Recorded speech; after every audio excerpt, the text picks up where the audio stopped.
গল্পটির শুরুতে একটি কোম্পানির সিন দেখানো হয় যেখানে the tale of water utopia মুভির ভয়েস আর্টিস্টের জন্য অডিশন চলছিল। এখানে আমরা এই গল্পের ফিমেল লিডকে দেখতে পাই, নাম ছিল ইয়ান। ইয়ান এখানে ওর দুটি ফ্রেন্ডের সাথে এসেছিল। ইয়ান একজন ভয়েস আর্টিস্ট ছিল, তাই এখানে এসেছিল অডিশন দিতে। এরপরে যখন ও ভিতরে এসেছিল তখন এখানে ওর একজন সিনিয়রকে দেখতে পায়। ওই মেয়েটি তো এখানে ইয়ানকে দেখে অনেকটাই বেশি জেলাস ফিল করছিল। ও একদমই ইয়ানকে সহ্য করতে পারে না, আর মেয়েটি এই কোম্পানিতেই জব করতো। এরপরে এখানে ইয়ান অনেক সুন্দর করে তার অডিশন দিয়েছিল। ইয়ানের অডিশন সবার কাছেই ভালো লাগে, তাই তো ওকে দ্বিতীয় রাউন্ডের জন্য রেখে দিয়েছিল, যার কারণে ইয়ান, ওর ফ্রেন্ড শিয়াও আর লিন তারা দুজনেই অনেকটা বেশি খুশি হয়েছিল। এরপরে আমরা এই গল্পের মেন লিডকে দেখতে পাই, ওর নাম ছিল ম্যাং। ম্যাং এই মুভির প্রডিউসার ছিল। ম্যাংয়ের কাছে এখানে ইয়ানের ভয়েসটি পাঠানো হয়, জানতে চাই এই মেয়েটির ভয়েস কেমন। ম্যাংয়ের কাছে ইয়ানের ভয়েসটা অনেক বেশি ভালো লেগেছিল। পরে আমরা আবার দেখতে পাই ইয়ানকে। ওকে যখন দ্বিতীয় রাউন্ডের জন্য ডাকা হয়েছিল, ওর সিনিয়র তখন ইচ্ছা করে এখানে একটি হরর সিন চালু করে দিয়েছিল, যেটা দেখার পর ইয়ান অনেকটাই বেশি ভয় পেয়ে যায়। আর আমরা ইয়ানের একটি ছোটবেলার সিন দেখতে পাই। ছোটবেলায় ইয়ানের সাথে অনেক ভয়ঙ্কর কিছু একটা হয়েছিল, তাই তো ও আর এইটার ভিতর থেকে বেরিয়ে হতে পারেনি। এখানে এই সিনটা দেখার পর অনেকটাই ভয় পেয়েছিল।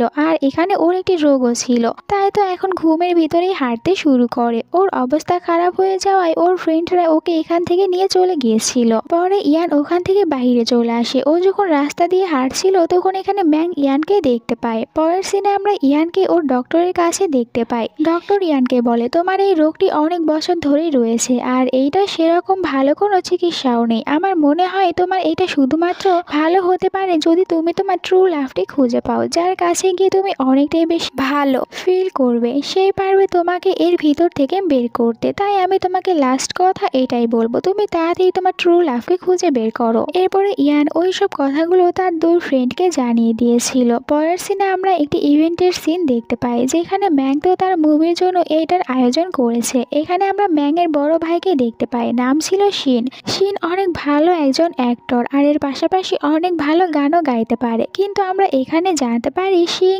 আর ম্যাং এদের দুজনের ভিতরে কোনো একটি কারণে অনেকটাই বেশি ফাইট হয়েছে, আর যার কারণে এরা একে অপরের সাথে কথাই বলে না। বাহিরে আমরা শিনের অনেক ফ্যান্সদেরকেই দেখতে পাই। ইয়ানও এখানে ছিল। ও শিনের অনেক বড় একজন ফ্যান ছিল, কিন্তু ওদের কাছে টিকিট না থাকায় ভিতরে যেতে পারে না। ভিতরে তখন ওই মুভিটির হিরোকে স্টেজে ডাকা হয়েছিল কিছু বলার জন্য। হিরো এখানে আসার পর সবার সামনে এটাই বলতে থাকে তার শরীর অনেকটাই বেশি খারাপ, তাই সে এই মুভিটা করতে পারবে না। আসলে হিরোটা ইচ্ছা করে এরকম করেছিল যাতে করে ওই মুভির রেট অনেকটাই কমে যায়। ম্যাং এখানে তার অ্যাসিস্ট্যান্ট, যার নাম ছিল জুন, ওর কানে কানে কিছু একটা বলেছিল। এরপরে এখানে ম্যাং নিজেই তখন স্টেজে উঠে যায়। তখনই হিরোর একজন ফ্যান এসে ওর মুখে পানি ফেলে দিয়েছিল, বলে ওঠে, তুমি তো হিরোর কোনো স্পেশাল ট্রিটমেন্ট দাও না, আর ওর পেমেন্টটা তুমি ডাবল করে দাওনি। ম্যাং সবার সামনে বলে, হ্যাঁ, এই কারণেই এখন ও আমাদের সাথে মুভি করতে চাচ্ছে না, কারণ আমি কাউকে ডাবল পেমেন্ট দিতে পারবো না। এইখানে ও হিরো সত্যিটা সবার সামনে নিয়ে এসেছিল। পরে আমরা জানতে পারি এই সব কিছু আসলে ম্যাংয়েরই প্ল্যান ছিল।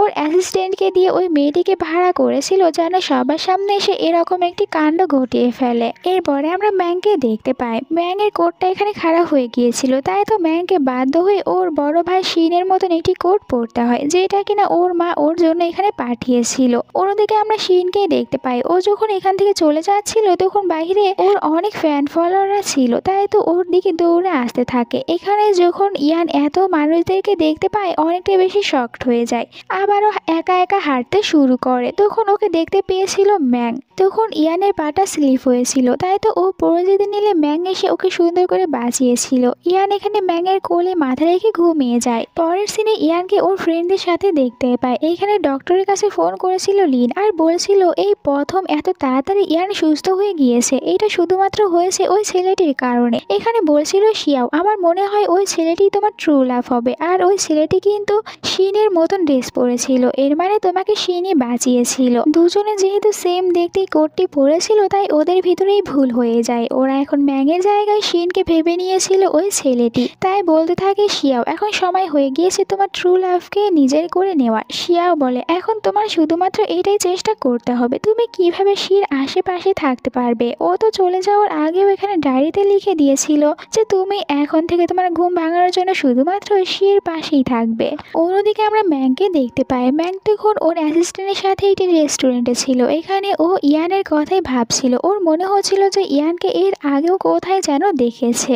যাই হোক, এটা আমরা পরে জানতে পারবো। এখন তো ওদের মুভিতে হিরো ছিল না, হিরো তো চলে গিয়েছে, তাই ওদের মুভির জন্য একজন হিরোর প্রয়োজন। জুন বলছিল, আমি জানতে পেরেছি আপনার ভাই তো সোশ্যাল মিডিয়াতে একটি ফেক অ্যাকাউন্ট চালায়, যেখানে ও শুধুমাত্র জিয়াং নামের একটি মেয়েকেই ফলো করে রেখেছে আর ওর কণ্ঠের কবিতা শুনতে অনেকটাই বেশি পছন্দ করে। ম্যাং বলে, ঠিক আছে, তাহলে তুমি ওই মেয়েটি সম্পর্কে খোঁজ নাও। অন্যদিকে আমরা জানতে পারি জিয়াং নামের যে আইডিটা রয়েছে ওটা অন্য কারণ না, ইয়ানেরই ছিল। ইয়ান ওখানে নিজের কণ্ঠের কবিতাগুলো আপলোড করত। এইদিকে সে যখন গান রেকর্ড করতে চাচ্ছিল ওর একদমই ভালো লাগছিল না, তাই মন ভালো করার জন্য এখানে জিয়াং এর তখন কবিতাগুলো শুনতে থাকে। এইদিকে ম্যাংকে দেখানো হয় ও যখন চলে যাচ্ছিল তখন ভাবতে থাকে সে কেন বারবার ওই মেয়েটির কবিতা শোনে, তাই নিজেও তখন ওই মেয়েটির কবিতা শুনতে শুরু করে, যেটা ওর কাছে অনেকটাই বেশি ভালো লেগেছিল। হাঁটতে হাঁটতে ও চলে এসেছিল ইয়ানের দোকানের বাহিরে। তখন বাহিরে বৃষ্টি পড়ছিল। একটু পর ইয়ান তো ওর জন্য একটি ছাতা নিয়ে চলে আসে। ম্যাং ওকে দেখতে শুরু করে। বলছিল ইয়ান যে এখন তো বাহিরে অনেকটাই বৃষ্টি, তাই আপনি আমার দোকানে কিছুক্ষণ থাকতে পারেন। এরপর ওকে নিয়ে দোকানে চলে এসেছিল। দুজনে এখানে প্রথমে অনেক গল্প করতে থাকে। এরপর এখানে দেখা যায় এদের ভিতরে কিছুটা রোমান্টিক সিনও দেখাচ্ছিল, যেখানে দুজনে অনেকটাই ক্লোজে ছিল। এরপরে ম্যাং এখান থেকে একটি সিডিও কিনেছিল আর এটা প্যাক করার জন্য জিনিস আনতে ভিতরে চলে যায় ইয়ান। তখন ম্যাং এখানে ওই ডায়েরিটা দেখতে পায়, যেটাতে কি না ওর ফ্রেন্ড লিখে দিয়েছিল যে তোমাকে সবসময় শির আশেপাশেই থাকতে হবে। এটা দেখার পর ম্যাং এখানে ইয়ানকে ভুল বুঝে নিয়েছিল, তাই তো এখান থেকে চলে যায়। ইয়ান বাইরে আসার পর আর দেখতেই পায় না এখানে ম্যাংকে। এরপর আমরা দেখতে পাই ম্যাং চলে এসেছিল এখানে ওর ভাইয়ের সাথে দেখা করতে। ওর ভাইকে বলছিল, তুমি যদি আমার মুভিতে হিরো হয়ে কাজ করো তাহলে আমি কিন্তু তোমাকে ওই জিয়াং নামের মেয়েটির সাথে দেখা করে দিতে পারি, কারণ ও আমার কোম্পানিতে ভয়েস আর্টিস্টের জন্য অডিশন দিতে এসেছে। আর আমি যদি না চাই তাহলে তুমি কিন্তু কখনোই আমার পারমিশন ছাড়া ওর সাথে দেখা করতে পারবে না। সে তখন ওর মুভিতে কাজ করতে রাজি হয়ে গিয়েছিল। একটু পরে এই খবরটি সবাই জানতে পেরেছিল। এখানে বলতে থাকে ওর ফ্রেন্ডরা ইয়ানকে, দেখো তোমার কাছে এখন অনেক বড় একটি চান্স রয়েছে, তোমাকে ওখানে যে করেই হোক না কেন কাল সিলেক্ট হতেই হবে। এরপরে তুমি সবসময় শির আশেপাশেই থাকতে পারবে। পরের দিনে ইয়ান ওর ফ্রেন্ডের সাথে চলে এসেছিল অডিশনটি দেওয়ার জন্য। অনেকটাই বেশি খুশি ছিল। এখানে আমরা জুনকে দেখতে পাই ওর কিছু ফ্রেন্ডের সাথে কথা বলছিল যে আমার পেছনে একটি মেয়ে অনেক বছর ধরেই পড়েছিল, আমি ওকে একদমই পাত্তা দিতাম না, আমি তো অনেক কষ্ট করি ওই মেয়েটিকে আমার পিছন থেকে ছাড়াতে পেরেছি। তখনই ওর কাছে শিয়া উঠে আসে। আসলে শিয়াও ওই মেয়েটি ছিল আর ওর এক্স গার্লফ্রেন্ডও ছিল, কিন্তু এখানে কিন্তু শিয়াও নিজের ইচ্ছা থেকে ওর সাথে ব্রেকআপ করেছিল আর এখন এখানে নিজের মতন করে বানিয়ে সবাইকে গল্প বলছিল। একটু পরে ইয়ানের অডিশনটি নেওয়ার জন্য ভিতরে ম্যাং চলে এসেছিল। ম্যাং এখনো ইয়ানের ওপরে অনেকটাই রেগেছিল, তাই তো জিজ্ঞাসা করে যে তুমি এখানে কেন এই অডিশনটি দেওয়ার জন্য এসেছো। ইয়ান এখানে বলেছিল সে এখানে শিয়ের জন্য এসেছে, যার কারণে দুজনের ভিতরে তখন এখানে অনেক বড় একটি ঝগড়া হয়ে যায়। এরপরে তারা তখন ওই জিয়াং নামের মেয়েটিকে খুঁজতে থাকে আর ওকে খুঁজতে খুঁজতে দেখা যায় এখানে শিয়াওয়ের বাড়িতেই চলে এসেছিল। দুজনে আবার একে অপরকে দেখে অবাক হয়ে যায়। এদের সবার ভিতরে তো এখানে অনেকটাই বেশি ঝগড়া ছিল, তাই ভালোভাবে কথা বলতেই পারছিল না। বলতে থাকে ম্যাং তুমি চাইলে আমাদের কোম্পানিতে ভয়েস আর্টিস্টের জব করতে পারো আর এখানে শিও আসবে, তাই তুমি ভেবে দেখতে পারো।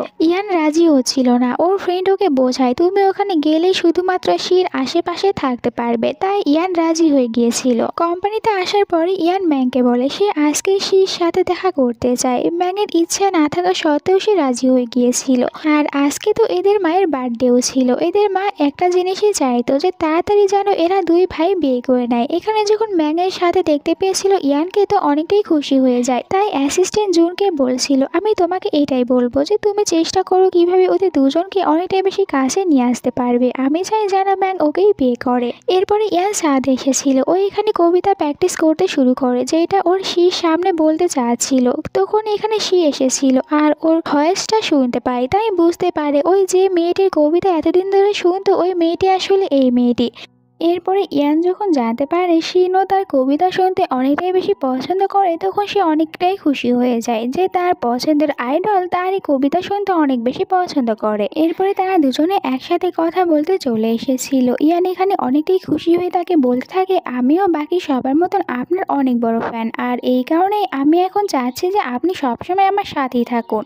আপনি যদি কোনো কিছু না মনে করেন তাহলে কি আমি সবসময় আপনার সাথেই থাকতে পারবো। এইসব কিছু জানার পরে এখানে সে মনে করে বাকি সব ফ্যানদের মতনও হতে পারে ইয়ান তার ক্রেজি ফ্যান, তাই তো ও এখানে ইয়ানকে বাকি মেয়েদের সাথে মিলিয়ে ফেলে আর এখান থেকে চলে গিয়েছিল।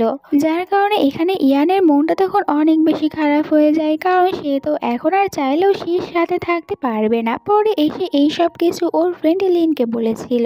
এরপরে লি তো পরের দিন চলে এসেছিল ওর এক্স বয়ফ্রেন্ড যার নাম ছিল শ্যান ওর সাথে দেখা করতে। শ্যানকে বলছিল যে দেখো আমি তোমাকে একটি কাজ করতে দেব, তুমি একটি কাজ করবে যে ইয়ানকে সবসময় শির আশেপাশেই রাখবে, আর তোমরা কিন্তু এই কারণে ইয়ানকে তোমাদের কোম্পানিতেও জব দিয়েছিলে। আর শ্যানও ওর কথায় রাজি হয়েছিল, কিন্তু শ্যানের মাথায় তো এখানে অন্য প্ল্যান ছিল। ও তো আসলে ইয়ানকে ম্যাংয়ের সাথে রাখতে চাচ্ছিল। এরপরে আমরা ম্যাংয়ের মাকে দেখতে পাই, তিনি এখানে বলছিল ইয়ানকে যে আমি আমার ছেলের জন্য একজন কেয়ারটেকারকে খুঁজছি, তুমি চাইলে কিন্তু এই জবটি করতে পারো। এইটা জানার পর তো ইয়ান অনেকটাই খুশি হয়েছিল, ও তাড়াতাড়ি করে ওখানে সাইন করে দেয়। ইয়ান মনে করেছিল এখানে হয়তো বা বড় ছেলে শিনের কথা বলেছে, তাই পরের দিনই ও জবে চলে আসে। এরপরে ও তো পুরো রুমটি অনেকটাই বেশি সুন্দর করে পরিষ্কার করছিল, যে এই রুমটি যেহেতু শিনের তাই অনেক ভালো করে পরিষ্কার করতে হবে শিনকে ইমপ্রেস করার জন্য। বাট তখনই তো রুমের ভিতরে ম্যাং চলে এসেছিল, আর এইদিকে তখন তাড়াতাড়ি করে ইয়ানও লুকিয়ে পড়েছিল। ম্যাং ওর নিজের কাপড়গুলো এখানে খুলতে শুরু করে। ম্যাংকে এখানে দেখার পর ইয়ান অনেকটাই অবাক যে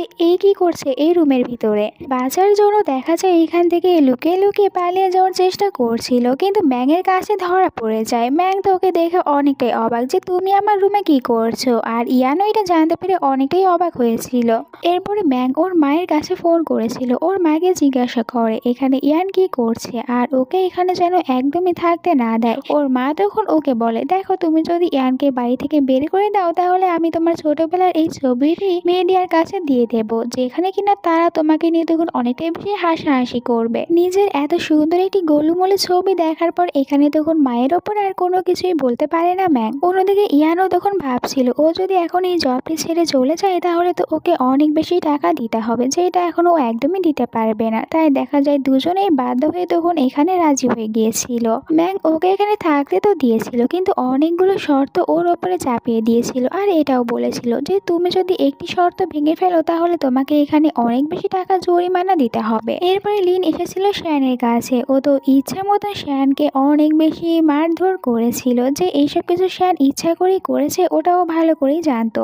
এরপরে আমরা কোম্পানিতে দেখতে পাই ইয়ানকে। ইয়ান এখন এই কোম্পানিতে একজন ভয়েস আর্টিস্টেরই জব করতো। এরপরে যখন ম্যাং লিফটের ভিতরে ছিল তখন ওর কাছে শিন নামে একটি মেয়ে এসেছিল, আর মেয়েটি কিন্তু অনেক ভালো একজন অ্যাক্ট্রেস ছিল। এখানে দেখা যায় ও ম্যাংয়ের একটু বেশি ক্লোজে যাওয়ার চেষ্টা করছিল। তখন এখানে চলে এসেছিল ইয়ান, দুজনকে দেখার পর এখান থেকে চলে যেতে নিচ্ছিল, কিন্তু ম্যাং তো ওকে জোর করে নিজের কাছেই টেনে নিয়েছিল। এমন ভাব করতে থাকে যেন দুজনে কত বছর থেকে ডেট করছে। আর দুজনের এইসব আধিক্যতা দেখার পর শিন এখান থেকে চলে যায়। শিন চলে যাওয়ার পর দেখা যায় ম্যাংও ধাক্কা দিয়ে তখন ইয়ানকে লিফট থেকে বের করে দিয়েছিল। ইয়ান তখন অনেকটাই রেগে যায় আর বলে ম্যাং তুমি শুধুমাত্র আমাকে ইউজ করলে এভাবে। এরপরে আমরা শিকে দেখতে পাই, শি ওর ডক্টরের কাছে এসেছিল। এখানে আমরা ডক্টরকে দেখার পর জানতে পারি যে এই নিয়ে আসলে শিয়েরও ডক্টর আর ইয়ানেরও ডক্টর ছিল। এখানে শির তখন বারবার ইয়ানের কথাগুলো মনে পড়ে, তাই তো ইয়ানের ওই রোগের কথাটি এখানে ডক্টরকে জানায়। অন্যদিকে শ্যান তখন কাজের বাহানা দিয়ে লির সাথে দেখা করতে এসেছিল। আসলে ও লির কাছ থেকে জানতে চাচ্ছিল যে লি কেন ওকে কোনো কিছু না বলে হঠাৎ করে ব্রেকআপ করে নিয়েছে, কিন্তু লি তো ওকে কোনো কিছু বলতেই চাচ্ছিল না, ওকে জোর করে বাড়ি থেকে বের করে দিতে চাচ্ছিল। তখন এখানে একটি ছোট্ট বাচ্চা ছেলে চলে আসে, ও বলতে থাকে যে তুমি আমার মায়ের সাথে এখানে কি করছো। লিন ওর মা এইটা জানতে পেরে তো অনেকটাই অবাক হয়ে যায়। শ্যান বলছিল এটা কি আমার ছেলে? লি বলে একদমই না, ও তোমার ছেলেই না, আর ওকে ধাক্কা দিয়ে বাড়ি থেকে বের করে দিয়েছিল। অন্যদিকে আবার সে চলে আসে ইয়ানের সাথে দেখা করতে। ইয়ানকে সরি বলে যে ওই দিন আমার তোমার সাথে ওই রকম ভাবে কথা বলা একদমই ঠিক হয়নি। আসলে ওই ডক্টরের কাছ থেকে জানতে পেরেছিল যে এরকম রোগ সত্যি হয়ে থাকে, তাই বলে আমি তোমাকে সাহায্য করব তোমার এই রোগটির ভিতর থেকে বের হতে। এরপরে রাতে আমরা দেখতে পাই ও বাড়িতে চলে এসেছিল। আজ তো ওর জন্য অনেক খুশি একটি দিন ছিল, তাই ওর ফ্রেন্ডের সাথে একটু পার্টি করছিল। কিন্তু তখনই ওখানে চলে আসে ম্যাং। ম্যাং ওকে বলে, তুমি তো দেখছি অনেকটাই বেশি এনজয় করছো, কিন্তু তুমি একটি রুলস ভেঙে দিয়েছো, তাই এখন তুমি আমাকে টাকা দেবে। বেচারি ইয়ানের কাছে তো কোনো টাকাই ছিল না। ও তখন ভাবে, আমি যদি লাইভ স্ট্রিম করে টাকা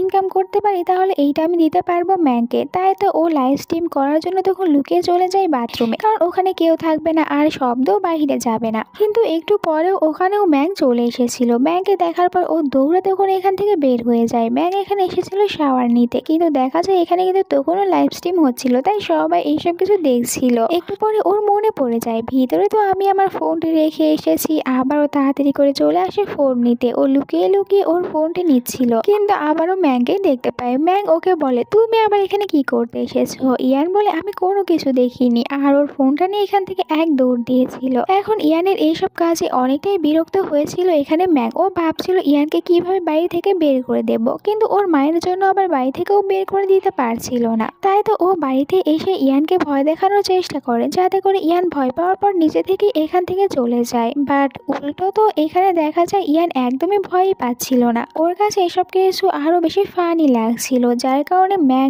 একদিন হঠাৎ করে রাতে পুরো রুমে লাইট অফ করে দিয়েছিল, যাতে করে ইয়ান ভয় পেয়ে যায়। আর ওখানে একটি ভয়ঙ্কর পুতুলে রেখে দিয়েছিল। যখন ইয়ান এটা দেখতে পায় তখন তো আবারও তার ওই রোগটি চলে আসে, আর দেখা যায় ও একদম পুরো স্ট্যাচু হয়ে গিয়েছে। এরপরে একা একাই হাঁটতে শুরু করে। ম্যাং তো এটা দেখে অনেকটাই নার্ভাস হয়ে যায় যে এর আবার কি হয়েছে। পড়ে যেতে নিলে আবারও ও এখানে ইয়ানকে ধরে নিয়েছিল। তখন ইয়ান ওখানেই ঘুমিয়ে পড়ে। তাড়াতাড়ি করে ডক্টরের কাছে ফোন করেছিল। ডক্টর বলে, তুমি রোগীর ড্রেসগুলো কিছুটা ঢিল করে দাও, যাতে করে ওর শ্বাস নিতে কোনো প্রবলেম না হয়। এরপরে ম্যাং এখানে বাধ্য হয়ে তখন ইয়ানকে সিপিআর দিতে চাচ্ছিল, যার কারণে ওর কাছে যেতে নেবে তখনই হঠাৎ করে ইয়ান উঠে পড়েছিল। দুজনেই তো দুজনকে এরকম ভাবে দেখে অনেকটাই নার্ভাস হয়ে যায়। এরপরে ইয়ান ও তো মনে মনে এটাই ভাবছিল যে ওর কাছে তখন শির কোডটা ছিল, তাই তো ও এত তাড়াতাড়ি সুস্থ হয়ে যেতে পেরেছে। এরপরে ম্যাং ইয়ানকে জিজ্ঞাসা করে যে তার হঠাৎ করে কি হয়েছিল, তার এই রোগটি সম্পর্কে জানতে চায়। ইয়ানও তখন এখানে ম্যাংকে তার ওই রোগটি সম্পর্কে বলে দেয়। সবকিছু জানার পর ম্যাংয়ের তখন ইয়ানের জন্য খারাপ লাগে, আর ওকে সরিও বলে যে আমি তোমাকে এইভাবে ভয় দেখিয়েছিলাম তার জন্য। আর ইয়ানের কাছ থেকে যে টাকাটি ও নেওয়ার কথা ছিল ওটাও আর নেয় না, তাই ইয়ানও খুশি হয়ে যায়। কিন্তু পরের সিনে আমরা দেখতে পাই ইয়ান তো এই বাড়ির ভিতরে একটি হাঁস নিয়ে চলে এসেছিল, যেটা দেখে ম্যাং তো প্রথমে অনেকটাই রেগে যায়। আর এই হাঁসটি তখন পুরো বাড়িতে বেড়াতে শুরু করে, ওড়াউড়ি করছিল। তাই দুজনে তখন হাঁসটিকে ধরার অনেক চেষ্টা করে, যার কারণে ভুল করে এদের দুজনের এখানে কিস হয়ে যায়। দুজনে অনেক বেশি নার্ভাস হয়ে যায়, কারণ এটা দুজনেরই ফার্স্ট কিস ছিল। এরপরে ম্যাং তো বারবার এখানে তখন ইয়ানের কথাই মনে করতে থাকে। এরপরে বলছিল, আমার কি হয়েছে, আমি এসব কেন মনে করছি। ও তো শিখে লাইক করে। পরের দিন আমরা কোম্পানিতে মিস্টার লু নামের একজনকে দেখতে পাই। উনি ম্যাংয়ের বাবার ফ্রেন্ড ছিল, এই কারণে ম্যাংয়ের আঙ্কেল। উনি বিদেশে ছিল, আজকে এখানে ফিরে এসেছে। আর ম্যাং যে মুভিটি তৈরি করছিল ওটার ভিতরে অনেক জায়গায় চেঞ্জ করতে থাকে। ম্যাং ওনাকে কোনো কিছু বলতেও পারছিল না, ওনার সব কথাগুলো মেনে নিচ্ছিল। কিন্তু ম্যাংয়ের কাছে এটা একদমই ভালো লাগেনি, তাই তো ও রাতে এসে অনেকটাই বেশি ড্রিঙ্ক করেছিল। যখন দেখতে পাই ইয়ান এখন ম্যাংয়ের অবস্থা একদমই ভালো নয়, ড্রিঙ্ক করে নিয়েছে, তাই ওকে নিজের রুমে নিয়ে যেতে চাচ্ছিল, কিন্তু ও তো একদমই যায় না, ওর কোলে মাথা রেখেই ঘুমিয়ে যায়। ইয়ানেরও তখন ম্যাংয়ের সাথে কাটানো ভালো মুহূর্তের কথাগুলো মনে পড়ছিল, আর ওর কাছে এটা ভালোই লাগছিল। তাই তো ওই এখানে তখন ম্যাংয়ের দিকেই তাকিয়ে থাকে। পরের দিন ইয়ান এই পুরো বাড়িটি পরিষ্কার করছিল। পরিষ্কার করতে করতে এখানে যখন ম্যাংয়ের রুমে চলে এসেছিল তখন একটি অনেক পুরনো জিনিস দেখতে পায়, তাই মনে করে এটা বেশি গুরুত্বপূর্ণ না, ও বাইরে গিয়ে ওটা ফেলে দিয়ে এসেছিল। এরপরে যখন বাড়িতে ম্যাং চলে আসে তখন ওর রুমের ভিতরে ওটা দেখতে পায় না। আসলে ওইটা তো ম্যাংয়ের বাবা ওদের দুই ভাইয়ের জন্য নিজের হাতে বানিয়েছিল, তাই ওটা দেখতে না পেয়ে অনেকটাই বেশি রাগ দেখাতে থাকে ইয়ানের ওপরে। বাইরে চলে আসে ওটা খোঁজার জন্য, কিন্তু কোথাও খুঁজে পায় না। তখন ওর কাছে মায়ের ফোন চলে আসে, তাই তো এখান থেকে দৌড়ে চলে যায়। আমরা দেখতে পাই যে ওর মা আর শিন দুজনে মিলে তো এখানে ওদের বাবার ফিওনারির আয়োজন করেছিল। এখানে সবাই বলতে থাকে যে 20 বছর হয়ে গিয়েছে এদের বাবা এখনো ফিরে আসেনি, আর এরা কিনা আজকে তাদের এই সব কিছুর আয়োজন করেছে। একটু পরে এখানে ম্যাং চলে চলে এসেছিল। ম্যাং তো এখানে আসার পরেই ওর ভাই আর মায়ের উপরে অনেক বেশি রাগ দেখাচ্ছিল যে তোমরা কিভাবে ভাবলে যে বাবা মারা গিয়েছে, বাবা এখানে ফিরে আসবে। সেই প্রথমে ওকে বোঝানোর চেষ্টা করে, যার কারণে দুজনের ভিতরে এখানে ফাইট হয়ে যায়। এরপরে আমরা কোম্পানিতে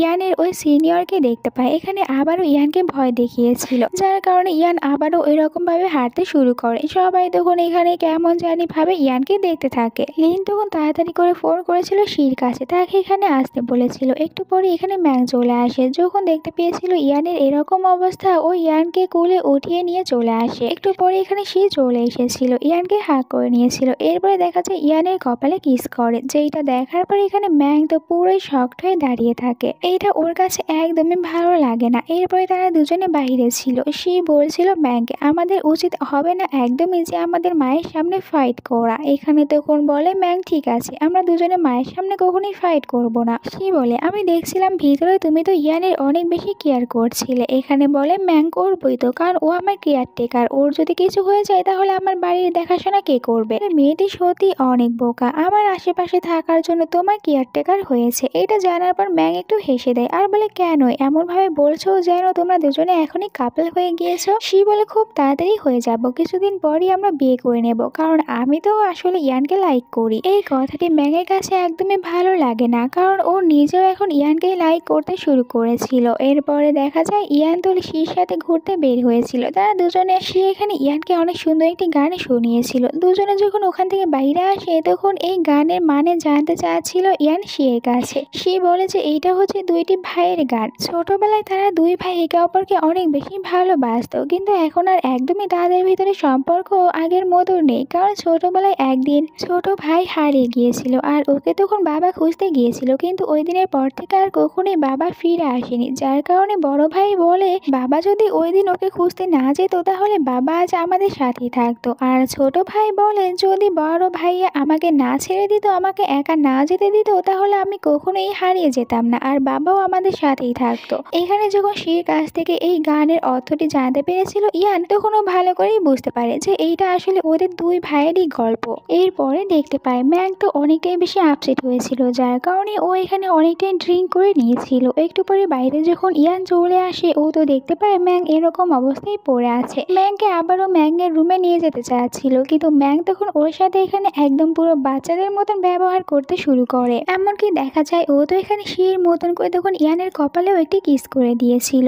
এর পরের দিন সকালের সিন দেখানো হয়। যখন এরা দুজনে একে অপরকে দেখতে পায় তখন ম্যাংয়ের কালকে রাতের কথাগুলো মনে পড়ে যায়, তাই তো ও এখানে অনেকটাই নার্ভাস হয়ে যায়। এরপরে ও বলে ইয়ানকে যে কাল রাত্রে আমি তোমার সাথে যা করেছিলাম ওই সব কিছু প্লিজ তুমি মনে রেখো না। এরপরে তাদের ওই নতুন মুভির স্পন্সরের জন্য একটি ইভেন্টের আয়োজন করা হয়েছিল, যেখানে অনেকেই এসেছিল। আর এখানে আমরা তখন শিন নামের ওই মেয়েটিকেও দেখতে পাই। যখন এখানে ইয়ানকে দেখতে পেয়েছিল তখন ওর অনেকটাই বেশি জেলাস হচ্ছিল, তাই তো নিজের একটি জিনিস তখন ইচ্ছা করে পানিতে ফেলে দিয়েছিল। এরপরে নাম দিতে থাকে ইয়ানের। এখানে ও সবার সামনে ইয়ানকে অপমান করতে চাচ্ছিল, তখন এখানে চলে আসে ম্যাং। ইয়ানকে কোলে উঠিয়ে এখান থেকে নিয়ে চলে গিয়েছিল। ইয়ান ওর হাতে একটু ব্যথা পেয়েছিল, তাই ডক্টরের কাছে নিয়ে আসে। আর দেখা যায় ওর পুরো হাতটা একদম পুরো ব্যান্ডেজ করে দিয়েছিল। বলতে থাকে ম্যাং তুমি তোমার হাতটি এরকম ভাবেই রাখবে। হাতে এত বেশি ব্যান্ডেজ থাকার কারণে এখানে ম্যাং ওর কোনো কাজই ভালো করে করতে পারছিল না, নিজের চুলও ভালো করে শুকাতে পারছিল না, ভিজাতে পারছিল না। তাই তখন ম্যাং ওকে সাহায্য করতে থাকে।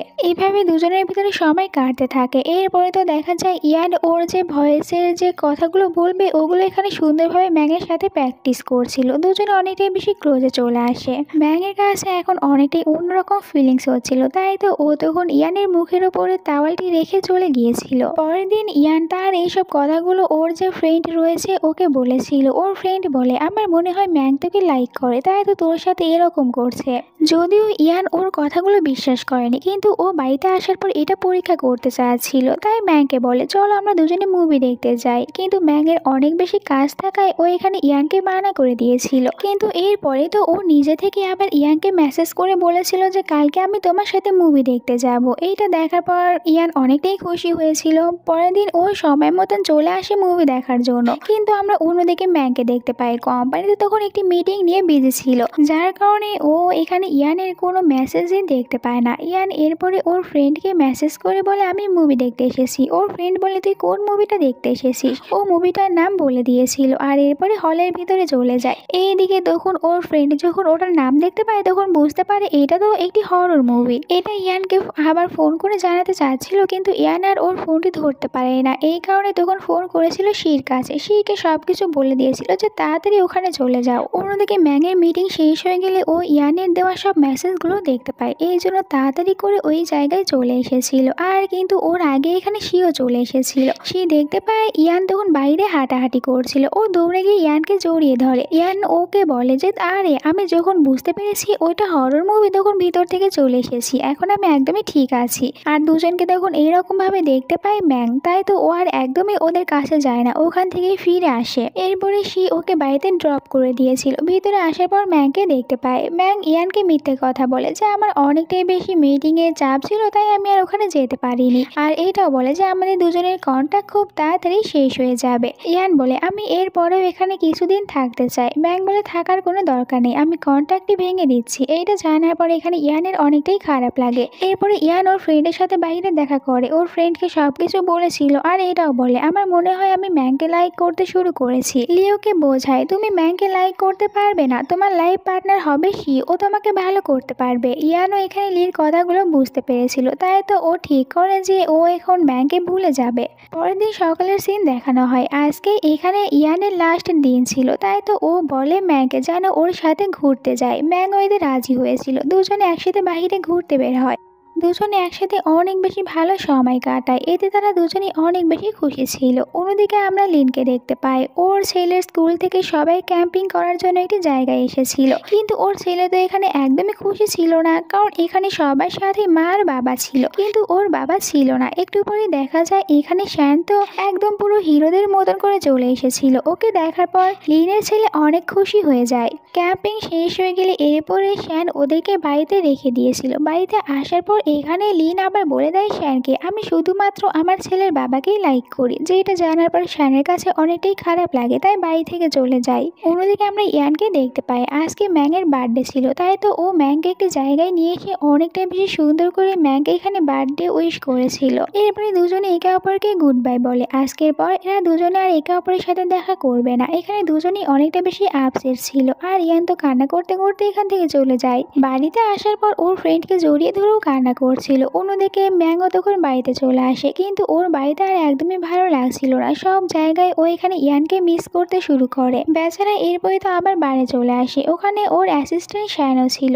শ্যান ওকে বলে আমার মনে হয় তোর একবার বলে দেওয়া উচিত ইয়ানকে যে তুই ওকে লাইক করিস। ম্যাং বলে এটা আমি করতে পারবো না, কারণ ও আমাকে না বরং শিকে লাইক করে। এরপরও ওর অ্যাসিস্ট্যান্ট অনেক বেশি জোর করছিল যে একবার তো বলে দেখ, হতে পারে ও তোকে লাইক করে।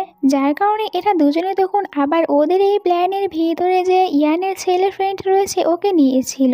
এরপরে ও চলে যায় ইয়ানের কাছে। ইয়ানকে ভুলভাল বুঝিয়ে একটি জায়গায় নিয়ে এসেছিল, আর এদের দুজনকে একা রেখে ওরা এখান থেকে চলে যায়। ম্যাং এখানে পুরো কনফিডেন্স নিয়ে এসেছিল ও এখানে ইয়ানকে নিজের ফিলিংসটা বলে দেবে। দেখা যায় ওই রকমই হয়। ইয়ানকে ওর ফিলিংসটা বলে দিয়েছিল, কিন্তু ইয়ান তো ম্যাংয়ের কাছ থেকে ওর নিজের হাতটি ছাড়িয়ে নিয়েছিল আর বলে আমি এটা কখনোই অ্যাকসেপ্ট করতে পারবো না। আসলে এখানে ইয়ান তো ওর রোগের জন্যই ম্যাংকে মানা করে দিয়েছিল। আপসেট হয়ে এখান থেকে চলে যায়, আর বেচারা ম্যাংয়েরও মনটা ভেঙে গিয়েছিল। পরের দিন কোম্পানিতে আসার পর ওর যত রাগ ছিল এখানে সব রাগ ঝাড়তে থাকে অ্যাসিস্ট্যান্টের ওপরে। বাইরে আসার পর আবার দেখতে পায় একটি ছেলে আর মেয়ে কোম্পানির ভিতরেই কিনা ফ্ল্যাটিং করছিল। এটা দেখে ওর অনেক বেশি রাগ হয়। ওদেরকে অনেকটাই বকা দিয়েছিল। ছেলেটি ভয় পেয়ে গিয়েছিল, ভুল করে ওর নিজের হাতের উপরেই কফি ফেলে দেয়। তখন আবার বলতে থাকে ম্যাং ওকে যে কি এখন কি অনেক বেশি ব্যথা লাগছে, কিন্তু তুমি যদি একবার এইসব প্রেম ভালোবাসার ভিতরে চলে যাও তাহলে আরো বেশি ব্যথা পাবে, কারণ ও তো নিজেই ছ্যাঁকা খেয়েছে, তাই এখন হাড়ে হাড়ে বুঝতে পারছে। পরের দিনে দেখতে পাই যে এখানে ইয়ান তখন শির সাথে একটি পার্কে এসেছিল। এখানে অনেক বাচ্চারা ছিল, তারা বাচ্চাদের সাথে অনেক বেশি এনজয় করে। সেই তো বাচ্চাদের জন্য একটি সুন্দর গানও গেয়েছিল। এরপরে ও ইয়ানের সাথে গল্প করতে থাকে। এখানে সব বাচ্চারা অনাথ ছিল, তাই ও বলতে থাকে ইয়ানকে যে সত্যি কথা বলতে আমিও অনাথ, আমাকে ছোটবেলায় আমার মা আর বাবা দত্তক নিয়েছিল। ছিল, এরপরে ম্যাং হয়েছে। এমনকি ওনারা সবসময় আমাদের দুজনকে একই রকম করে ভালোবেসেছে। আমি নিজেও জানতাম না যে আমি ওনাদের আসল ছেলে না, কিন্তু আমার বয়স যখন 5 বছর ছিল তখন আমি এটা জানতে পেরেছিলাম। কিন্তু এই কথা আজ পর্যন্ত ওনারা ম্যাংকে বলেনি, তাই ম্যাংও জানে না যে আমি ওর আসল ভাই না। একটু পরে ইয়ানের কাছে অ্যাসিস্ট্যান্ট ফোন করেছিল, তাকে বলেছে এখানে ম্যাংয়ের একটি অ্যাক্সিডেন্ট হয়েছে। তাই তো তারা দৌড়ে চলে আসে হসপিটালে। এখানে যখন অ্যাসিস্ট্যান্ট ওদেরকে কিছু বলতে নেবে তার আগে দেখতে পায় যে নার্সরা তো এখানে কাউকে নিয়ে যাচ্ছিল, যেটা দেখার পর ইয়ান দৌড়ে চলে আসে। ও মনে করেছিল এটাই ম্যাং, তাই ও তো অনেক বেশি কান্নাকাটি করতে শুরু করে আর বলছিল তাড়াতাড়ি উঠে পড়ো, আমিও তোমাকে লাইক করি, কিন্তু আমি এই কথাটি ওই দিন তোমাকে বলতে পারিনি আমার রোগের কারণে। দূর থেকে ইয়ানের বলা সবগুলো কথাই ম্যাং শুনতে পেয়েছিল। ও তো সোজা এসে এখানে ম্যাংকে কিস করে দিয়েছিল, যেটা আবার দেখতে পায় এখানে শির কাছে অনেক বেশি খারাপ লাগে। এরপরে কারের ভিতরে ইয়ান জানতে পারে ম্যাংয়ের তো আসলে হাতে শুধু একটু আঘাত লেগেছিল আর ও কি না কি ভেবে নিয়েছে। এরপরে দুজনে বাড়িতে চলে আসে। দুজনে একসাথে অনেক বেশি খুশি ছিল। রাতে যখন দুজনে চলে গিয়েছিল ঘুমানোর জন্য তখন এখানে ম্যাং ইয়ানকে একটি গল্প বলতে শুরু করে যে ছোটবেলায় আমাকে একবার কিডন্যাপ করা হয়েছিল, আমি তো অনেক কষ্ট করে ওখান থেকে পালিয়ে গিয়েছিলাম, কিন্তু বাড়িতে আসার পর জানতে পারি যে বাবা আমাকে খুঁজতে গিয়েছে কিন্তু এখনো ফিরে আসেনি। আর আমার সাথে ওখানে আরো একটি ছোট্ট বাচ্চা মেয়েও ছিল, কিন্তু ওখান থেকে চলে আসার পর আমি আর ওই মেয়েটির সম্পর্কে কোনো কিছু জানতে পারিনি। পরের দিন সকালে ইয়ান ঘুম থেকে ওঠার পর ম্যাংকে দেখতে পায় না। বাইরে এসে দেখতে পায় ম্যাং তো ওর জন্য এখানে খাবার বানাচ্ছিল। এরপরে আবার দুজনে একসাথে বাইরে ঘুরতে যায়, যেখানে একসাথে অনেক বেশি এনজয় করেছিল। দুজনের সময় এখন অনেক ভালো কাটছিল। পরে আমরা দেখতে পাই লিনকে। লিন এখানে ওরা শাইনের কথা ভাবছিল, যখন ওরা দুজনে কলেজে পড়তো তখনকার কথা। ওরা দুজনে ঠিক করেছিল গ্র্যাজুয়েশন শেষ হওয়ার পর ওরা দুজনে বিয়ে করে নেবে। কিন্তু একদিন যখন লিন শাইনের রুমে এসেছিল তখন তো এখানে একটি অন্য মেয়েকে দেখতে পেয়েছিল, যাকে দেখার পর ওর মনটাই ভেঙে গিয়েছিল আর এই কারণেই ও শাইনের সাথে ব্রেকআপ করেছে। অন্যদিকে সে তখন ডক্টরের সাথে দেখা করতে এসেছিল। ও আপসেট ছিল, তাই বলতে থাকে ডক্টর যে তুমি কি ইয়ানের জন্য আপসেট রয়েছো? কেন আপসেট হচ্ছ? কারণ তোমরা দুজনে তো একে অপরের জন্য, তোমরা দুজনে তো কখনো আলাদা হতেই পারবে না, এটা গডই ঠিক করে দিয়েছে। তুমি একমাত্র ওই ছেলে যে কিনা ইয়ানকে ঠিক করতে পারবে। কারণ ওই দিন যখন তোমাদের ওই মুভির কনসার্টটি হচ্ছিল তখন যখন বাইরে ইয়ান ওই রকম ভাবে হাঁটছিল তুমি ইয়ানকে হাঁক করে ধরার পরে তো ইয়ান ঠিক হয়ে গিয়েছিল। ডক্টরের কাছ থেকে এটা জানার পর ও তাড়াতাড়ি করে গিয়ে ওই দিনের সিসিটিভি ফুটেজ চেক করতে থাকে, যেখানে ও দেখতে পেয়েছিল আসলে ওই দিন তো ইয়ানকে হাঁক করে নিয়েছিল ম্যাং, আর ম্যাং হাঁক করে নেওয়ার কারণে ইয়ান আবারও ঠিক হয়ে গিয়েছিল। ভিডিওটি দেখার পর ওর মন তো আরো বেশি করে খারাপ হয়ে গিয়েছিল। পরে আবার ও ম্যাংয়ের সাথে দেখা করতে আসে। ম্যাংকে এখানে তখন ইয়ানের ওই রোগের কথাটি বলে দিয়েছিল। ম্যাং বলে হ্যাঁ এটা আমি শুনেছি। সে ম্যাংকে মিথ্যে কথা বলে যে ওকে শুধুমাত্র আমি ঠিক করতে পারবো, তাই তুমি ওর কাছ থেকে দূরে চলে যাও।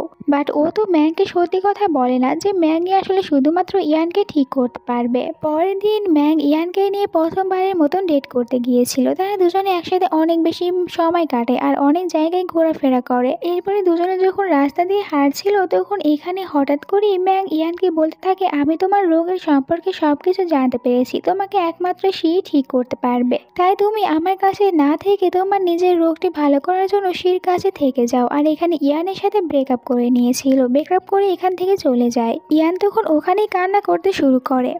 পরের সিনে আমরা জিন নামের একটি মেয়েকে দেখতে পাই। ও ম্যাংয়ের আঙ্কেলের মেয়ে ছিল, জাপান থেকে আজকেই চায়নাতে ফিরে এসেছে। আর ও কিন্তু ম্যাংকে অনেকটাই বেশি লাইক করতো। যখন ওরা দুজনে একসাথে বাইরে যাচ্ছিল তখন ইয়ান ওদের দুজনকে একসাথে দেখতে পায়। ও তো অনেকটাই কষ্ট পেয়েছিল আর এটাও বুঝতে পারে ওদের দুজনের ভিতরে কিছু একটা তো চলছে। এরপরে জিন যখন ওয়াশরুমে ছিল তখন ওখানে ইয়ানের সিনিয়র আসে আর এখানে বলছিল ইয়ান মেয়েটি সবসময় ম্যাংয়ের পেছনে ঘুরঘুর করে, মানে ও ম্যাংকে পটাতে যাচ্ছে। এটা জানার পর জিনের রাগ হয়েছিল, তাই তো সিনিয়রের প্ল্যান অনুযায়ী ও এখানে ইয়াংকে ভয় দেখিয়েছিল।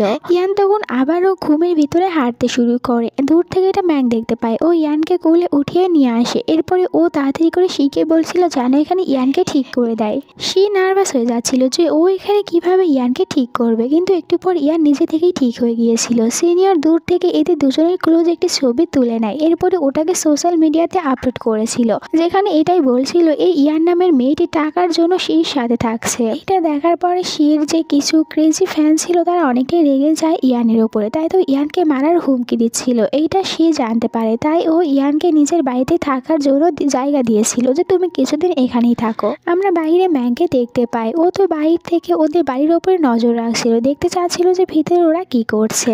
পরের দিন সকালে যখন সে ওর কাজের জন্য বাইরে চলে গিয়েছিল তখনও আমরা ম্যাংকে বাইরেই দেখতে পাই। ভিতরে ইয়ান পানি ঢালতে গিয়ে ওর হাতেই গরম পানি ঢেলেছিল, তাই অনেক জোরে চিৎকার করে ওঠে। এইটা শোনার পর তাড়াতাড়ি করে ম্যাং ভিতরে এসেছিল আর ইয়ান ওকে দেখার পর বলে তুমি এখানে কি করছো। ম্যাং তো আর বলতে পারবে না আমি তোমার উপরে নজর রাখছিলাম, তাই ও বলে আমি এখানে সেই সাথে দেখা করতে এসেছিলাম। তখন ইয়ানের জন্য একটি পার্সেল এসেছিল আর এই পার্সেলের ভিতরে একটি কাটা হাত ছিল আর ম্যাং যাচ্ছিল না। এইটা দেখার পর ইয়ান ভয় পাক, তাই ও এটা ইয়ানকে দেখতেই দেয় না। নিজের সাথে করে কোম্পানিতে নিয়ে এসেছিল যার ভিতরে একটি লেটারও ছিল আর ওখানে লেখা ছিল তুমি যদি সে বাড়ি থেকে না চলে যাও তাহলে আমি কিন্তু তোমাকে মেরে ফেলবো। ম্যাংয়ের মনে হচ্ছিল এইটা শিয়ের অ্যাসিস্ট্যান্টের হাতের লেখা, কারণ ওর সাথে অনেকটাই মিলে যাচ্ছিল। এই কারণে শিকে ফোন করে বলে তুমি এখন কোথায় রয়েছো আর তোমার অ্যাসিস্ট্যান্ট এখন কোথায় রয়েছে। শি বলে আমি কাজের জন্য বাইরে রয়েছি আর আমার অ্যাসিস্ট্যান্ট কিছু গুরুত্বপূর্ণ জিনিস নিয়ে আসার জন্য ও বাড়িতে গিয়েছে। ম্যাং ওকে তাড়াতাড়ি করে বাড়িতে যেতে বলেছিল আর নিজেও তখন শিয়ের বাড়িতে যাওয়ার জন্য বের হয়। অন্যদিকে আমরা দেখতে পাই ইয়ানকে, ওকে এখানে অ্যাসিস্ট্যান্ট আঘাত করেছিল, এরপরে ওর হাত পা বেঁধে দেয় আর ওকে বলছিল যে তোমার কারণে এখন আমাদের কোম্পানির অনেক বড় লস হতে চলেছে। তোমার আর শি দুজনের এই ছবিটির কারণে এখন শিয়ের রিপুটেশন নষ্ট হয়ে যাচ্ছে, যেটা আমি কিছুতেই হতে দেব না। আর আমরা এটাও জানতে পারি এই অ্যাসিস্ট্যান্ট আসলে শিকে অনেক আগে থেকেই লাইক করতো, তাই দেখতে গেলে বোঝা যাবে ও তো শিয়ের জন্য অনেকটাই বেশি পাগল ছিল। এখানে যাচ্ছিল ইয়ানকে একদম মেরে ফেলতে আর ইয়ানকে মারতেও নিচ্ছিল। তখন আমরা ম্যাংকে দেখতে পাই ও জানালা দিয়ে ভিতরে এসেছিল আর অ্যাসিস্ট্যান্টকে ধাক্কা দিয়ে দূরে সরিয়ে দেয়। একটু পরে সে পুলিশ নিয়ে এসেছিল, অ্যাসিস্ট্যান্টকে ধরে এখান থেকে নিয়ে চলে যায়। এরপরে এখানে বলতে থাকে ইয়ান ম্যাংকে যে তুমি সত্যি আমাকে লাইক করো, তাহলে কেন আমার কাছ থেকে দূরে থাকো, এখন থেকে আর একদমই আমার কাছ থেকে দূরে দূরে থাকবে না। ম্যাংও তখন ওকে কিস করে বলে দেয় যে হ্যাঁ আমি তোমাকে লাইক করি আর তোমার কাছ থেকে দূরে থাকবো না। এরপরে রাতে আবার শিয়ের সাথে দেখা করতে এসেছিল আর এখানে তারা দুজনে ঠিক করে তারা দুজনে একসাথে মিলে এখানে ইয়ানকে ঠিক করার চেষ্টা করবে। এই কারণে ম্যাং শিকে ওদের বাড়িতেই নিয়ে এসেছিল, যেখানে ওরা দুজনে তো নিজেদের মধ্যে ভালোই রোমান্স করতো, শুধু শি এখানে কাটা হয়ে দাঁড়িয়ে থাকতো।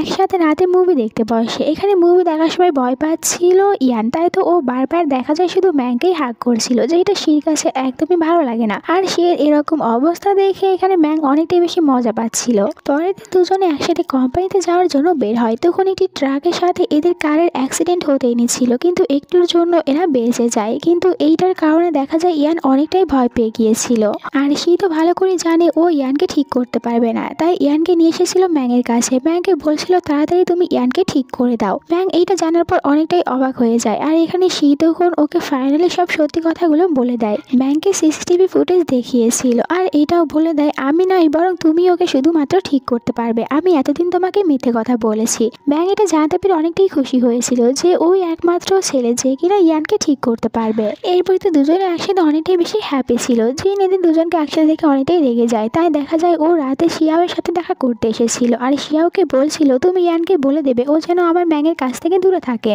তখন এখানে শ্যানও এসেছিল আর আমরা জানতে পারি শ্যান, শিয়াও আর জিন এরা তিনজনে একই ইউনিভার্সিটিতেই পড়তো। জিন এখানে শিয়াওয়ের ছেলের ছবি দেখতে পেয়েছিল, তাই জিজ্ঞাসা করে এটা কি তোমাদের দুজনের ছেলে। এতে তখন বলে শিয়াও একদমই না, ও শুধুমাত্র আমার ছেলে। তখন বলছিল জিন কেন তোমরা দুজনে কি ব্রেকআপ করে নিয়েছো, আর অবশ্যই এতে ভুল রয়েছে শিয়াওয়ের। শিয়াও তখন রেগে বলে আমার কোনো ভুল ছিল না, বরং তোমরা দুজনে মিলে আমাকে ধোকা দিয়েছো। তখন এরা দুজনেও বুঝতে পারছিল না যে আমাদের জন্য কেন আবার ওর মনে হচ্ছে ধোকা দিয়েছি। তখন আমাদেরকে ওই দিনের আসল ঘটনা দেখানো হয়। ওই দিন রাতে শ্যান অনেকটাই বেশি ড্রাঙ্ক অবস্থায় ছিল আর জিন তাকে রুমে নিয়ে এসেছিল আর জিনের উপরে ও বমি করে দিয়েছিল, যার কারণে ও তখন নিজেকে ফ্রেশ করছিল আর ওই সবাই সিয়াও ভিতরে এসেছিল আর দুজনকে এরকম ভাবে দেখে ও ভুল বুঝে নিয়েছিল।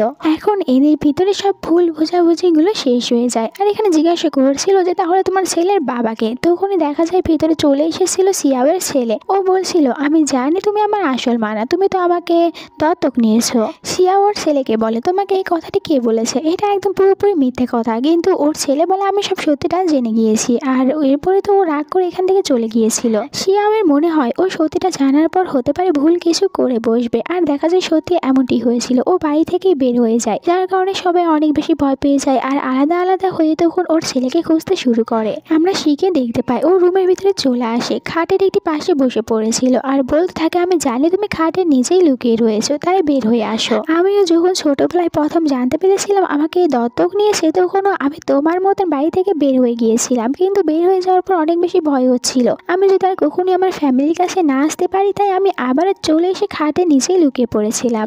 এই সব কিছু শোনার পর তখন ও খাটের নিচ থেকে বের হয়ে আসে। রাতে আমরা দেখতে পাই সবাই একসাথে বসেছিল, আর এখানে ও তখন ওর মাকে সরি বলে যে ওর ভুল হয়ে গিয়েছে, এমনটা নেক্সট টাইম থেকে একদমই করবে না। পরে আমরা ওকে শির সাথে বাইরে দেখতে পাই। ও শিকে জিজ্ঞাসা করছিল, তুমি কিভাবে জানতে পারলে আমি খাটের নিচেই লুকিয়ে রয়েছি? শি বলে, কারণ আমি যখন জানতে পেরেছিলাম আমাকেও দত্তক নেওয়া হয়েছে, আমিও এমনটি করেছিলাম। বাচ্চাটি কান্না করে বলে, আমার মা কি আমাকে সত্যি লাইক করে, নাকি আমাকে পরে আবারও একা ফেলে রেখে চলে যাবে? তখন এখানে শি ওকে বোঝায়, তোমার মা তোমাকে অনেক বেশি লাইক করে আর কখনই তোমাকে ছেড়ে চলে যাবে না। বাচ্চাটি শিকে জিজ্ঞাসা করে, তাহলে তুমি কিভাবে জানতে পেরেছিলে যে তোমাকেও দত্তক নেওয়া হয়েছে? শি বলে, আমি তো আমার দত্তক নেওয়ার সার্টিফিকেটটি দেখতে পেয়েছিলাম, কিন্তু এই কথাটি তুমি কাউকেই বলবে না, এটা শুধু আমাদের দুজনের ভিতরেই থাকবে। আমরা দেখতে পাই এই সব কিছু ম্যাংও শুনে নিয়েছিল।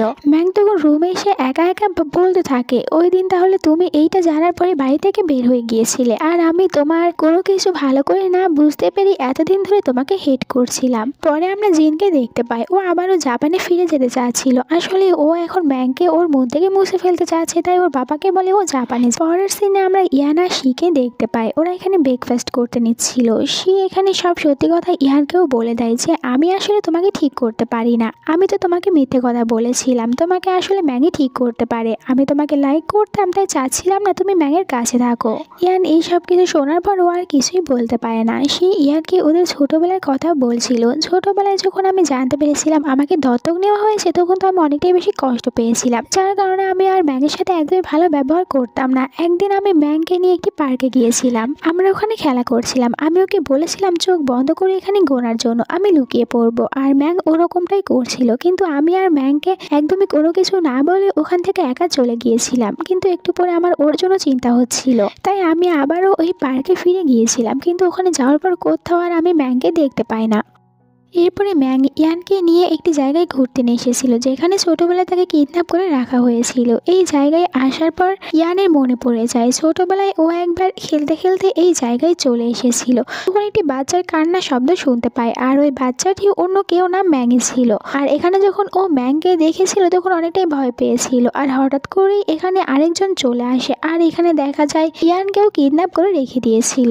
লোকটি এখান থেকে চলে যাওয়ার পর তারা এখানে কোনো রকমভাবে নিজেদের হাত পায়ের বাঁধনগুলো খুলেছিল। এরপর এখান থেকে দৌড়ে পালিয়ে যাচ্ছিল, কিন্তু তখন এখানে ইয়ান দৌড়াতে গিয়ে পড়ে গিয়ে পায়ে ব্যথা পেয়েছিল। এই কারণে ম্যাং ওকে একটি জায়গায় নিয়ে এসে লুকিয়ে রাখে আর বলছিল তুমি এখানেই থাকো, আমি বাইরে গিয়ে কাউকে নিয়ে আসছি। আর এখানে ও যাওয়ার আগে ইয়ানকে ঘুম পাড়িয়ে দিয়েছিল।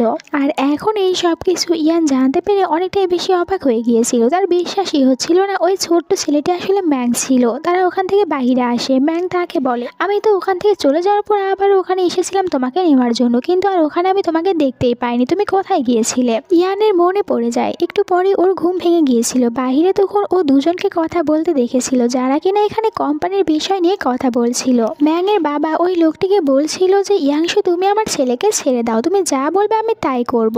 এই কথাটি যখন ম্যাং জানতে পেরেছিল তখন ও বলে ঠিক আছে তুমি এখন বাড়িতে যাও, আমার কিছু কাজ রয়েছে। আর ও তো এখান থেকে যাওয়ার আগে ফোন করেছিল কারো কাছে আর তাকে কিছু করতে বলে। ওদিকে আমরা কোম্পানিতে মিস্টার লুকে দেখতে পাই, ওনার কাছে অ্যাসিস্ট্যান্ট এসেছিল, বলছিল যে কালকে তো এই কোম্পানিতে চেয়ারম্যানের যে বোর্ড মিটিংটি রয়েছে ওটা হবে, আর এখানে সবাই কিন্তু ভোট দিতে চাচ্ছে ম্যাংকে। কিন্তু ম্যাং যে আজকাল মুভিতে একটু বেশি খরচ করছে, এইটা যদি আমরা সবাইকে জানাতে পারি তাহলে হতে পারে তারা আর কেউ ম্যাংকে ভোট দেবে না। পরের সিনে আমাদেরকে বোর্ড মিটিং এর সিন দেখানো হয়। তখনই এখানে চলে এসেছিল শিকে দেখার পর সবাই অবাক হয়ে যায়, কারণ শি কখনোই এইসব বিজনেসের ভিতরে আসতো না, কিন্তু ও আজ হঠাৎ করে চলে এসেছে। এখানে ভোট হয়, সবাই তখন ম্যাংকেই বলছিল কোম্পানির চেয়ারম্যান বানাবে। তখনই শি মানা করে যে ও ম্যাংকে কিছুতে চেয়ারম্যান হতে দেবে না, কারণ ম্যাং আজকাল মুভিতে একটু বেশি টাকা খরচ করছে। শির কথা শুনে সবাই তখন আবার ভোট দেয় এখানে মিস্টার লুকে। এই কারণে আর একদমই ম্যাং কোম্পানির চেয়ারম্যান হতে পারে না, যার কারণে ম্যাং এখানে শির উপরে অনেকটাই বেশি রেগে যায়। আর আমাদেরকে একটি ফ্ল্যাশব্যাক দেখানো হয়, শির সাথে মিস্টার লু দেখা করতে এসেছিল আর বলেছিল তুমি যদি আমাকে সাহায্য করো তাহলে আমি তোমাকে কোম্পানির সিইও বানিয়ে দেব। এখানে শি বলেছিল আমি কোম্পানির সিইও হতে চাই না, আমি শুধু এইটাই চাই ম্যাং যেন ওর কাছ থেকে সবকিছু হারিয়ে ফেলে। আর ম্যাং কোম্পানির চেয়ারম্যান না হতে পারায় ওর কাছে আর কোনো কিছুই ভালো লাগছিল না। তখন আমরা আরো একটি ফ্ল্যাশব্যাক দেখতে পাই। ওই দিন আসলে ম্যাং শির কাছেই ফোন করেছিল। ও শিকে বলেছিল, আমি ইয়ানের কাছ থেকে জানতে পেরেছি আমাকে যেদিন কিডন্যাপ করা হয়েছিল ওই দিন আসলে ইয়ানকেও কিডন্যাপ করা হয়েছিল। ইয়ান ওখানে বাবাকে ওই কিডন্যাপারের সাথে কথা বলতে শুনেছিল, আর বাবা ওই কিডন্যাপারকে ইয়ানসু বলে ডাকছিল।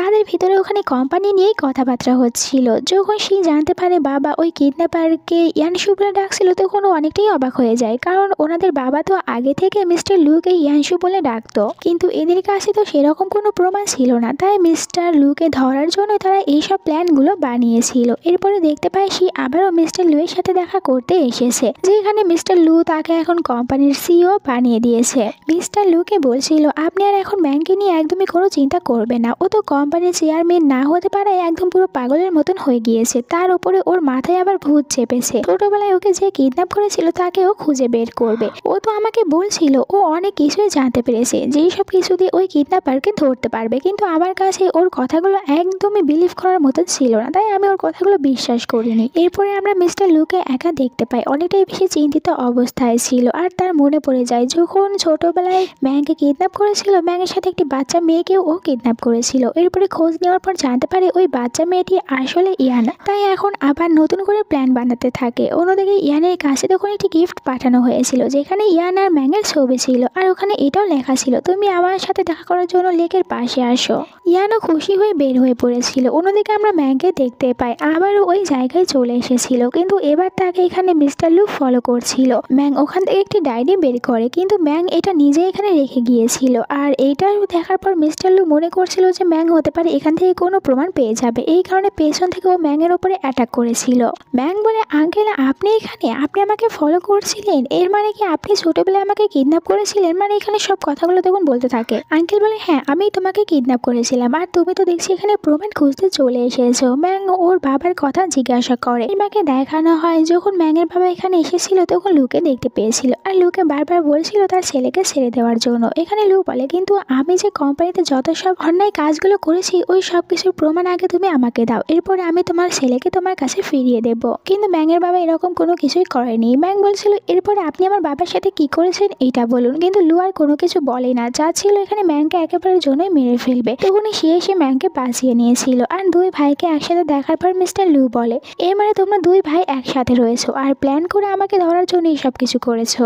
সে মিস্টার লু এর সব কথাগুলো রেকর্ড করে নিয়েছিল। মিস্টার লু বলে, তোমরা আমাকে ধরার প্ল্যান করেছো। আর অন্যদিকে দেখো ইয়ান এখন মারা যাচ্ছে, তো একটু পরে পুলিশে চলে আসে, মিস্টার লুকে ধরে নেয়। আর এরা জিজ্ঞাসা করছিল ইয়ান কোথায়। মিস্টার লু কিছুই বলেছিল না, তাই ওরা দুজনেই খোঁজার জন্য বের হয়। অন্যদিকে আমরা দেখতে পাই ইয়ানকে হাঁটতে হাঁটতে ওই লেকের পাশে চলে এসেছিল। ওইখানে একটি গিফট বক্স দেখতে পাই। যখন ওটা ওপেন করেছিল ওর ভিতরে ভয়ঙ্কর কিছু থাকায় ওটা দেখে অনেকটাই বেশি ভয় পেয়ে যায়। আবার ও ঘুমের ভিতরে হাঁটতে শুরু করে। তখন এখানে ম্যাং চলে এসেছিল, কিন্তু এর আগেই দেখা যায় ইয়ান তখন পানিতে ঝাঁপ দিয়েছিল। ইয়ান যখন পানিতে পড়ে গিয়েছিল তখন ওর আবারও ছোটবেলার সব কথাগুলো মনে পড়ে যায়। ওখানে ওদের দুজনের ভিতরে অনেকটাই বেশি ঝগড়া হয়েছিল, আর যার কারণে মিস্টার লু ধাক্কা দিয়ে ম্যাংয়ের বাবাকেই ফেলে দিয়েছিল। ম্যাংয়ের বাবা ওখান থেকে পড়ে যায়, মাথা অনেক বেশি আঘাত পায় আর ওখানেই মারা গিয়েছিল।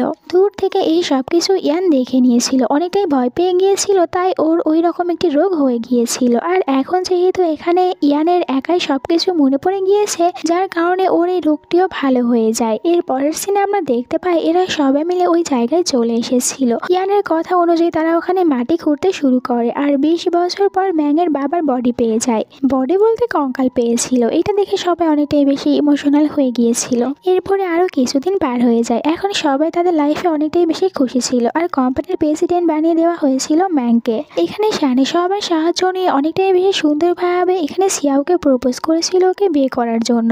আর এটাও বলে, আমি এখন তোমার বেবির বাবা হতে চাই। এইসব কিছুতে সিয়াও রাজি হয়ে গিয়েছিল। এতে দুজনের ভিতরেই সবকিছু ঠিক হয়ে যায়। আমরা দেখতে পাই ইয়ানকে, ওর মনটা খারাপ ছিল, আর এখানে ও ম্যাংয়ের দিকে তাকিয়ে থেকে মনে মনে এটাই ভাবছিল যে এ আমাকে কবে প্রপোজ করবে। এভাবেই আরো কিছুদিন পার হয়ে যায়, কিন্তু এরপরেও দেখা যায় ম্যাং একদমই প্রপোজ করছিল না ইয়ানকে, আর ইয়ান এই কারণে আপসেট ছিল।